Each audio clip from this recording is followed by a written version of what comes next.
everybody. Our group, we decided on the Green Grads as our name, and our presentation is a student collaboration of designing a sustainable learning lab and garden.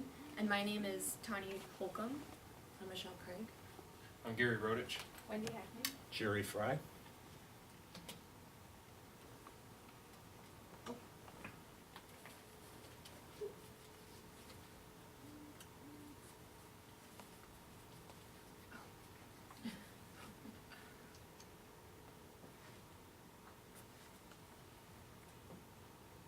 Okay, well, this one's not gonna work, I guess.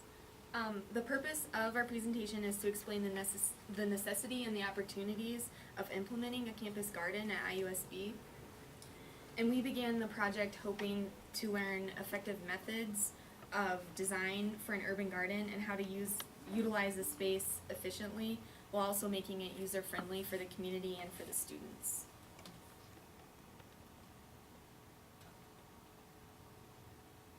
So some of the health trends of Indiana and South Bend. A 2012 study cites that 69% of U.S. adults are obese and 30% of low-income children are obese.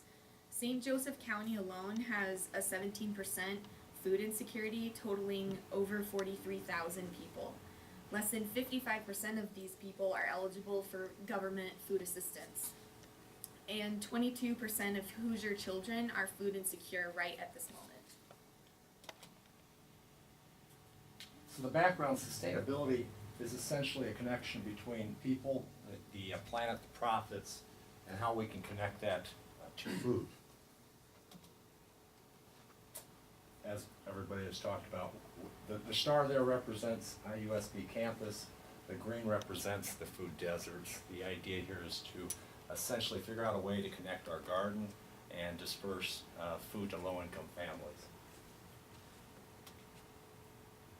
So here's a picture from the 5th floor of the library, looking to the west of the site. Excuse me. I'd like to talk a little bit about the site. Our ideas are a little bit different than the other two for the location of a structure. It was important that we put the library here because that's where the library is. And the lot is here. It's approximately 400 feet long. It's roughly an acre of land. This represents the slope. So one thing we feel, instead of putting a building here and looking down on the roof, we'd like to put the building over here and put a center, make the garden a center focal point. I think that's important. I also think it's important, if you haven't had a chance to get up to the 5th floor of the library, it offers great views of the campus, of the river. So if you're up here on the 5th floor, you get a view of what's been created.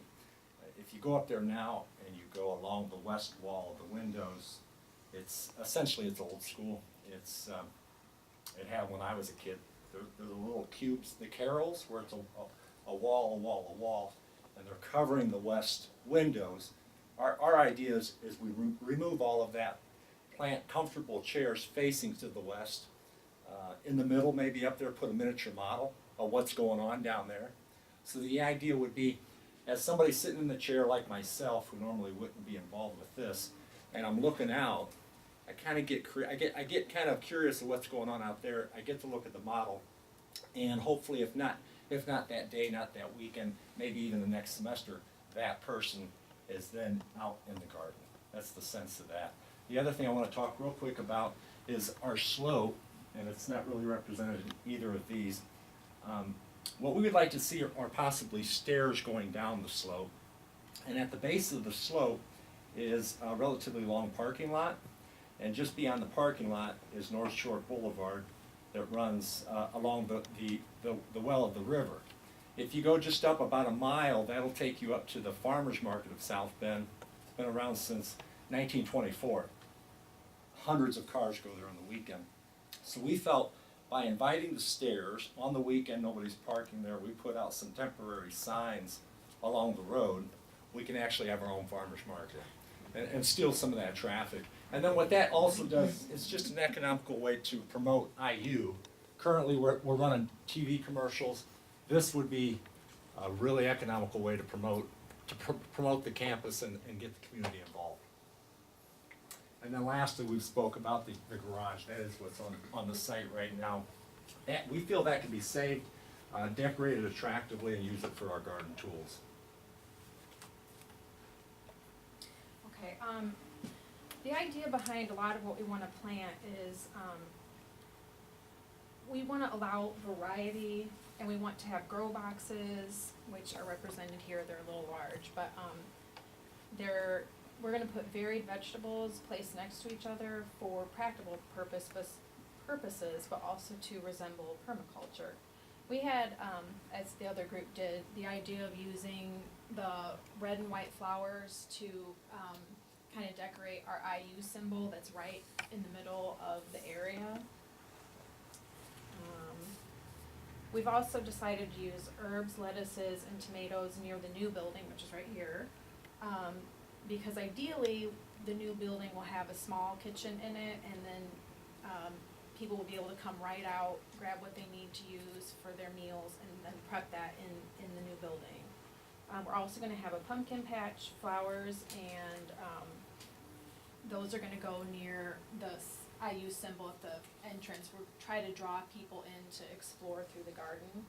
We decided to, do berries along the hill that goes to the slope, because it's a little bit shady in there, and we thought that that would be a good way to, kinda use that area, but berries need a lot of time to grow, so we would just kinda have a little path there for the berries. And then, as other groups said, we would have a walking path that provides access to all the garden spaces regardless of disability and age. We'd also like to do over here on the east end, in this space, a naturalized area that would hopefully draw butterflies. We'd plant, milkweed, butterfly bushes, and things that would draw butterflies, but also insects. And we thought about trying to experiment with beneficial insects that, like ladybugs, aphids, to see if that would help to keep some pests down in the garden in a natural manner.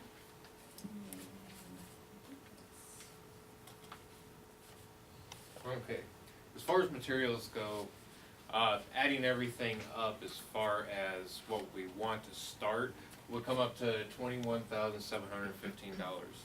A good part of that is due to not taking in any kind of extra funding from someone else, any kind of donations or anything like that. And also there's a couple of expensive products. I mean, they're expensive now and they're a more natural product. There's different types of concrete we can use now that have natural fibers in them that make them even stronger than what they are. So much of this stuff is just based on asking someone to do it for you. Nothing based on us doing it for ourselves, just to give you guys a good number. We want to do a simple design though also. We feel like being able to do a simpler design on everything would keep the cost down even more. Simple materials, wood, dirt, recycled materials. We could get recycled tires for mulch. A lot of stuff that we want is going to be recycled. The barrels are hopefully going to be coming from people who want to donate them. It's ones that art students can paint on. We also wanted to bring up no fertilizer. We don't want to use any kind of fertilizers. We want to use untreated woods. We want recycled non-toxic materials. That's another reason for a different type of concrete, is to keep the chemicals out. Seeds. We want our seeds to be either heirloom or organic. We don't want any chemical dependencies for these seeds. No fertilizers that they came from, anything like that.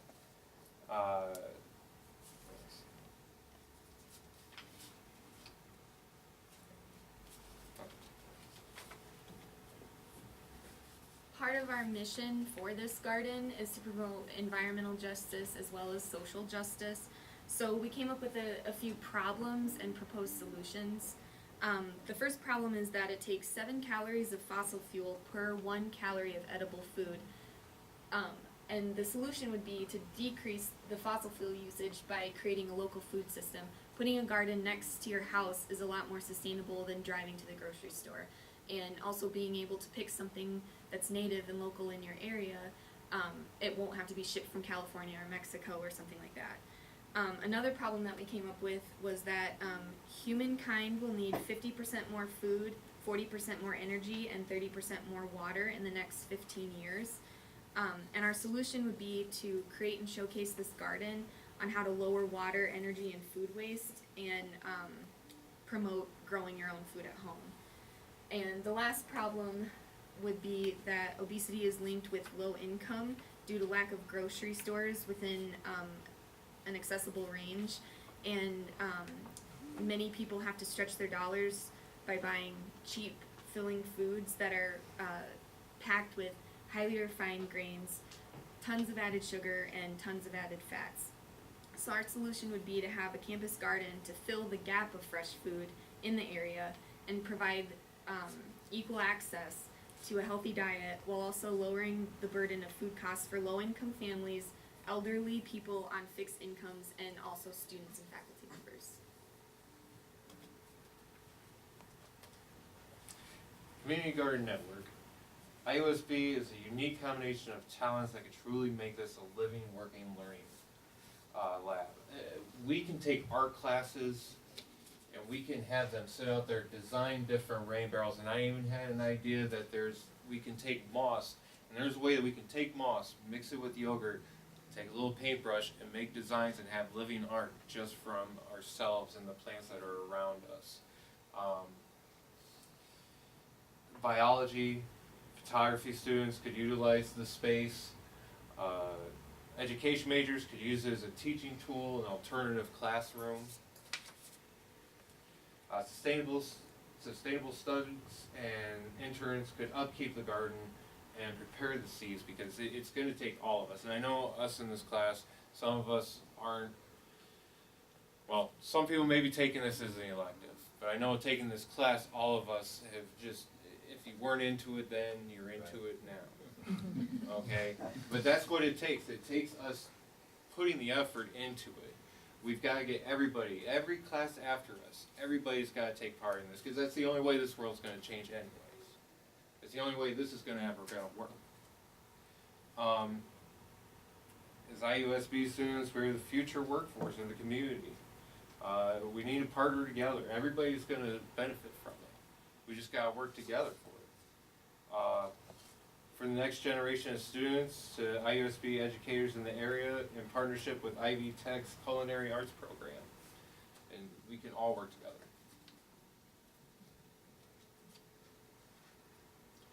Some ways to maintain the garden. We can sell stepping stones and people can put their name on them, things like that. Donor benches. We could sell flowers for Mother's Day. And then during the harvest season of pumpkins for Halloween. We could do dried spices or infused oils to sell. We could possibly use the Purdue parking lot for our special farmers market, or utilize the South Bend's farmers market down the road.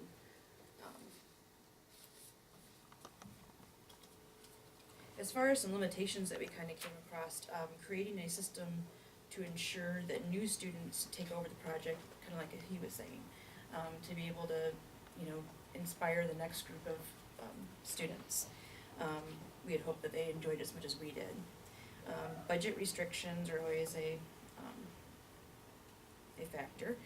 Liability insurance within the garden, maintaining funding and deciding between creative materials and sustainable materials.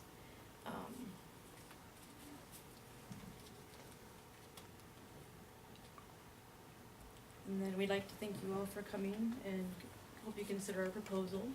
And we especially want to thank Chancellor Terry Allison and our professor, Ellen Joseph, for being the leader in our project. Right on.